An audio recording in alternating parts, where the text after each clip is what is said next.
नमस्कार. साई पूजा रसोईमध्ये आपलं स्वागत आहे. आज मी आपल्याला दाखवणार आहे चिरमुऱ्यांचा चिवडा. हे फुसके चिरमुरे आहेत. हे अगदी फुसके असतात. ह्या चिवड्याला फक्त हेच चिरमुरे पाहिजे तरच तो चांगला होतो चिवडा.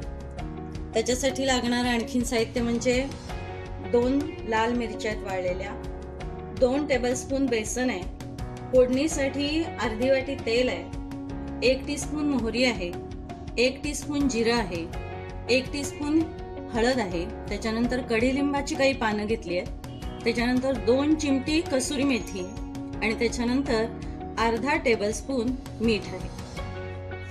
आता कढई तापत ठेवलेली आहे, तेल घालते.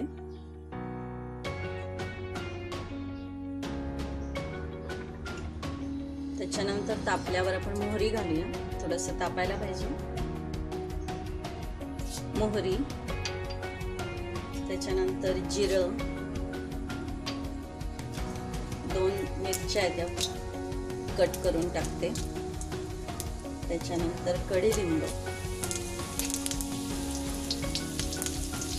हळद घालायची.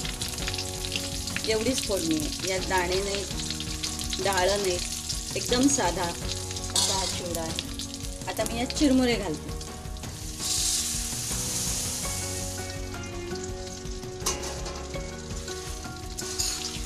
चांगलं ढवळून घ्यायचंय.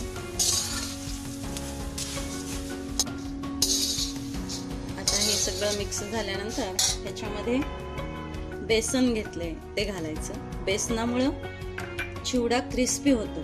त्याच्यानंतर ही कसुरी मेथी, ती सुद्धा 2च चिमटी घालायची, नाहीतर चिवडा कडू होईल. आणि मीठ, ह्याच्यात साखर पण अजिबात घालायची नाही.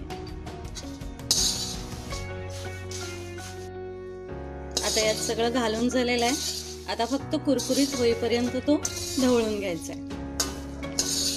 दिवाळीचं तुपकट तेलकट खाल्ल्यानंतर आपल्याला साधं काहीतरी हवं असतं, तेव्हा असा हा चिवडा आहे. म्हणजे भेळ खाल्ल्यानंतर आपल्याला साधे चिरमुरे आणि शेव देतात, किंवा पाणीपुरी खाल्ल्यानंतर एक मसाला पुरी देतात, ती खाल्ल्यावर जे समाधान होतं ना, तसं हा चिवडा आहे. म्हणजे काही नाही, त्यात साखर नाही, दाणे नाहीत, भरपूर तेल नाही, मसाला काही नाही, त्यामुळे हा खूप छान लागतो. माझा व्हिडिओ बघितल्याबद्दल धन्यवाद.